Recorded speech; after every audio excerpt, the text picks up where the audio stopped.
5년 동안 준비한 공립유치원 설립이 개발 논리에 가로막혔습니다. 지자체와 교육당국은 유기적인 협조를 하지 않고 있어 해결의 기미가 보이지 않습니다. 직장 내 괴롭힘 방지법 시행에 따라 상시 근로자 10명 이상을 둔 모든 사업장은 예방 대책을 취업 규칙에 반영해야 하지만 꼼수 개정이 많아 실효성에 의문이 제기되고 있습니다. 도성군이 지역 경제를 살리기 위해 대규모 유소스텔을 짓겠다고 발표했습니다. 일반 숙박업체들은 피해를 우려하며 반발하고 있습니다. 김해에서 간밤에 상가 수전 설비 이상으로 전기가 끊겼습니다. 4,000세대 아파트까지 함께 정전되면서 시민들이 큰 불편을 겪었습니다. 계속해서 경남 소식 진주에서 전해드립니다. 5년 동안 준비한 공립유치원 설립이 개발 논리에 발목이 잡혔습니다. 이런데도 지자체와 교육당국은 유기적인 협조를 하지 않고 있어 해결의 기미가 보이지 않습니다. 보도에 김태석 기자입니다. 지금은 폐교가 된 옛 사천 대방초등학교 실암분교입니다. 경남교육청은 97억 원을 투입해 삼천포 동지역 6개 병설 유치원을 모아 새로운 공립 단설 유치원을 2022년 3월까지 짓기로 계획했습니다. 하지만 실안 관광특구인 이곳 인근에 모텔과 커피숍, 펜션 단지가 들어서 있고 앞으로도 많은 관광 투자가 예상된다는 사천시와 일부 주민들의 반대에 막혔습니다. 단설 유치원이 들어서게 된다면 여러 가지 규제가 생길 수밖에 없다는 거죠. 특히 실안 유원지구가 상가고 호텔, 모텔 이런 숙박지구도 2014년 추진위를 구성해 5년 동안 유치원 설립을 추진한 학부모들은 사천시가 개발 논리를 내세워 실질적인 방해를 하고 있다고 반발했습니다. 차량으로 등원을 하니까요. 등원하고 학교 안에서 시설을 이용하고 운동장에서 놀고 이렇게 하는 거에 대해서는 그 환경이 그렇게 중요하게 느껴지지 않았기 때문에. 연령별 학급 편성, 질 높은 급식 지원, 방과 후 돌봄 연장, 투명한 예산 집행 등 좋은 교육 환경이 제공됩니다. 하지만 이곳에 유치원이 들어서는 것을 두고 사천시와 교육청의 유기적인 협조는 이루어지지 않고 있습니다. 경남의 동지역 가운데 유일하게 없는 공립 단설 유치원 설립과 교육 환경 조성을 위해 교육당국과 사천시의 긴밀한 협의와 방안 모색이 절실해 보입니다. MBC 뉴스 김태석입니다. 직장 내 괴롭힘 방지법 시행에 따라 상시 근로자 10명 이상을 둔 모든 사업장은 예방 대책을 취업 규칙에 반영해야 합니다.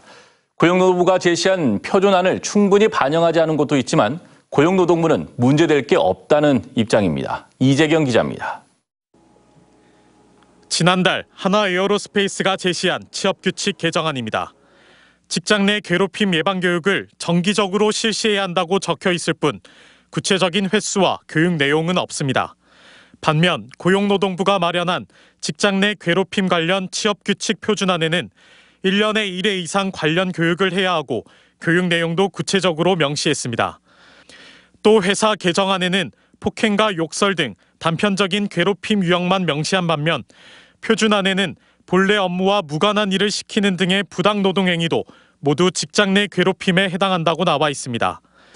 노조 측은 회사 개정안이 직장 내 괴롭힘 방지법의 취지를 제대로 반영하지 않았다며 반발하고 있습니다. 표준안이 어떻게 보면 취업규칙에 들어오는 게 상당히 중요한 문제거든요. 근데 회사에서는 그럼에도 불구하고 실제 일터 괴롭힘을 아주 좁게 해석하는 그런 취업규칙을 개정을 시도한 겁니다. 반면 사측 관계자는 표준안은 권고사항일 뿐이며 관련 절차에 맞게 취업규칙을 개정해 문제될 게 없다는 입장을 밝혔습니다. 노동부 표준안 일부만을 반영해 취업규칙을 개정한 건데 고용노동부는 문제될 게 없다며 손을 놓고 있습니다. 유형들을 나열하거나 한다면은 그것도 회사 필요에 따라서는 그게 더 좋을 수도 있는 것뿐인 거지. 안 한다고 문제가 되는 건 아닙니다.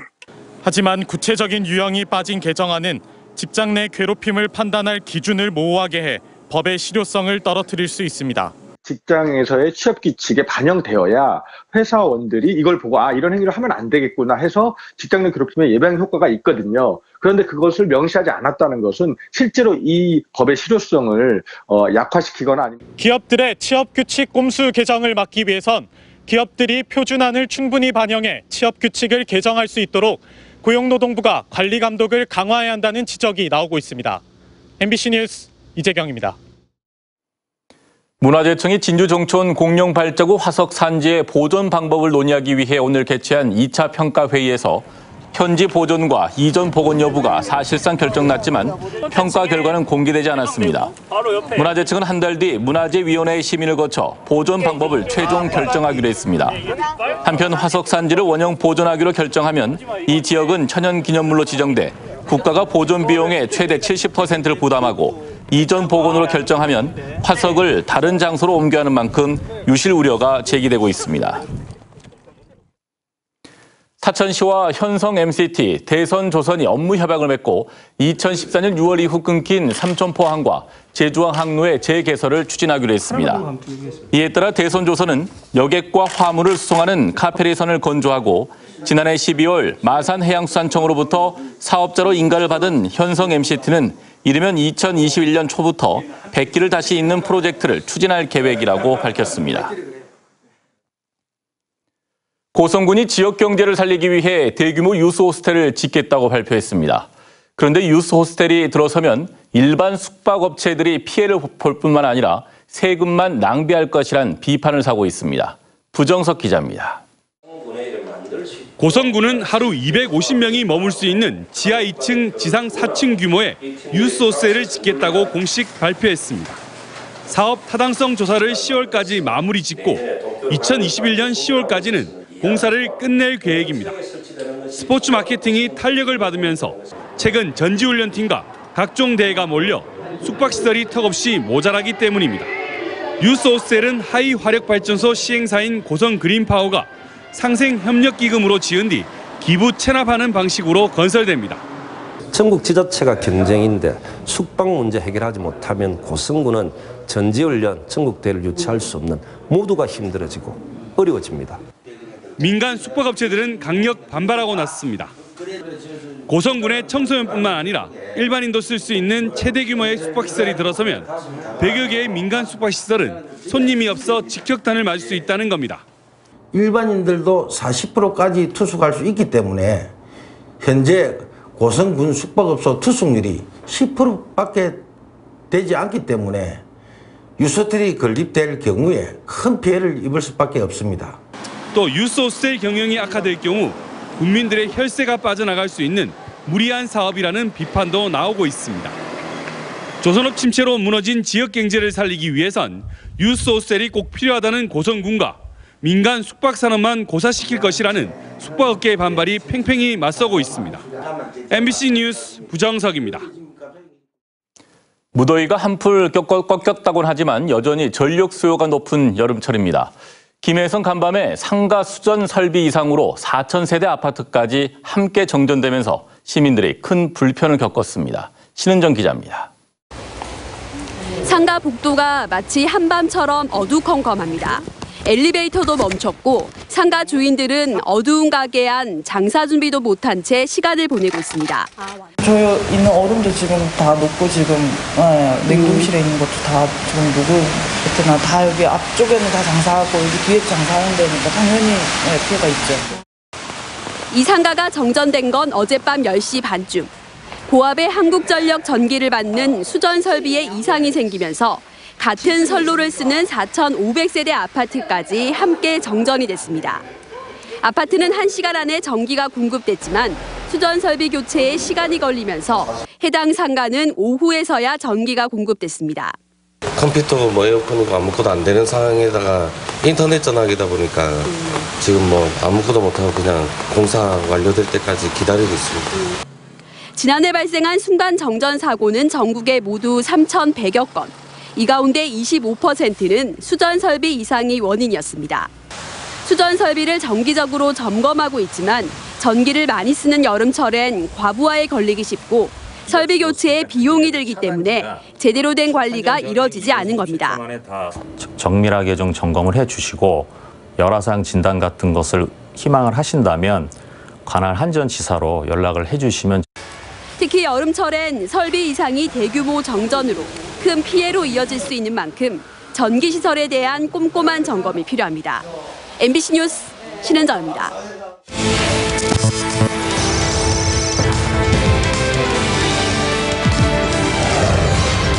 현장을 기록하겠습니다. 다음 소식입니다. 함양군 함양읍 신관리 일원 임야에 대규모 수소연료전지 발전소 건립이 추진돼 주민들이 반발하고 있습니다. 주식회사 함양그린에너지는 지난달 25일 산업부에 사업비 5,600억 원, 발전 규모 80메가와트급의 발전소 허가 신청을 했고 산업부는 함양군의 주민 의견 등을 문의한 것으로 나타났습니다. 함양군은 최근 발전소 예정지 인근 3개 마을을 대상으로 연 공청회에서 나온 주민들의 발전소 반대 의견을 최근 산업부에 전달했다고 밝혔습니다. 마늘과 양파 생산자협회 경남지부가 오늘 도청 서부청사에서 기자회견을 열고 농민이 참여하는 수급조절위원회 구성을 촉구했습니다. 마늘, 양파 생산농업인들은 농림식품부가 수급조절과 같은 중요한 정책 수립을 농협경제지주에 떠넘기려고 하고 있다며 농식품부는 농업인과 지자체 등이 참여하는 수급조절위원회를 즉각 구성해 농업인과 함께 정책을 세워나갈 것을 요구했습니다. 남해군 치매 안심센터가 치매 조기 검진 병원을 남해병원에 이어 삼천포 서울병원으로 확대했습니다.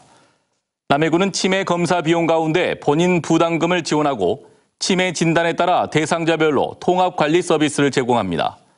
남해군 주민 4만 4천 명 가운데 65살 이상 노인 인구는 1만 6천 명으로 전체 36.4%를 차지합니다. 지난달 말 서울에서 발생한 북한 이탈 주민 모자 사망 사건이 국민에게 큰 충격을 준 가운데 진주시가 위기 상황에 처한 가구를 적극 발굴해 지원하기로 했습니다. 진주시는 복지 사각지대 발굴을 위해 시민협조 홍보물을 제작 배부하고 담당 공무원 외에도 명예사회복지 공무원 등을 최대한 활용해 위기 상황에 처한 시민을 찾아 사회보장급여를 지원한다고 밝혔습니다.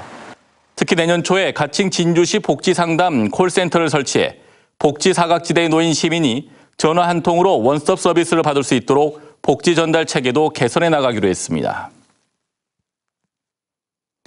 하동 야생차 박물관에서 전통 차 문화를 체험하려는 방문객이 늘었습니다. 하동 야생차 박물관 체험 프로그램 예약자는 지난해 8월 265명에서 올해는 368명으로 30% 가까이 늘었습니다. 야생차 박물관은 기존의 차 입따기와 덕금 체험 외에 올해부터는 가루 녹차를 이용한 말차 만들기와 녹찻잎 염색, 다식 등 다양한 체험 프로그램을 운영하고 있습니다.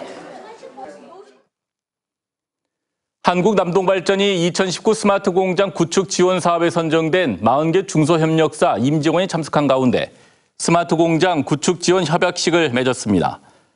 남동발전은 이번 사업을 통해 기업들이 빅데이터나 사물 인터넷, 센서 기술을 접목해 자동화의 지능화를 이뤄냄으로써 불량률 개선 등을 통해 기업의 생산성 혁신을 높일 것으로 기대하고 있습니다. 합천군 의회가 오늘 제236회 임시회부터 의회 홈페이지와 군청 내부 전산망을 통해 본회의 생중계를 시작했고 상임위원회 회의는 다음 회기부터 생중계하기로 했습니다. 합천군 의회는 이번 임시회에서 KBS 합천 중개소 터 매입안과 먹는 샘물 수원 확보안을 비롯해 모두 19건의 안건을 심의 처리합니다. 정의당 경남도당 의원단이 오늘 도청에서 기자회견을 갖고 근로가 아닌 노동이 존중받는 사회를 만들기 위해 돈에 관련 조례 제정에 앞장서겠다고 밝혔습니다. 정의당 의원들은 근로는 일제강점기 때 근로정신대 등 식민 지배 논리를 위한 용어로 악용됐고 국내에서도 기득권 세력들이 노동절 대신 근로자의 날을 만들어 억압수단으로 쓴 용어라며 이제는 노동이 제대로 대우받는 단어가 되도록 노력하겠다고 덧붙였습니다. 경남과 부산, 울산경찰청이 오늘 부산경찰청에서 동남권 경찰청 광역협의회를 출범시켰습니다. 3개 경찰청은 앞으로 112 종합상황실 간 무전망을 만들어 긴급 상황 때 활용하고 주민 안전과 직결되는 주요 사건 사고 발생을 가정한 합동훈련과 동남권 산업기술 보호를 위한 합동산업기술 보호수사관을 운영하기로 했습니다. MBC 경남 시청자위원회 8월 회의가 오늘 창원 사옥에서 종합정보 프로그램 경남아 사랑을 내용으로 열렸습니다. 이 자리에서 시청자위원들은 새롭게 개편된 경남아 사랑해가 구성과 편집에서 참신함이 엿보며 기대가 크다며 앞으로도 시의성에 맞는 발빠른 소식을 전하는 프로그램이 되길 바란다고 말했습니다. 김지하, 류인서, 박명숙 시인과 김유진 소설가가 2019 통영시 문학상 4개 부문 수상자로 선정됐습니다.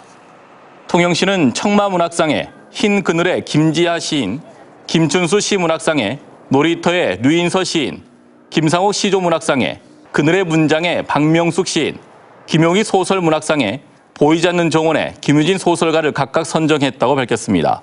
시상식은 다음 달 3일 통영예술제 개막식 때 열립니다.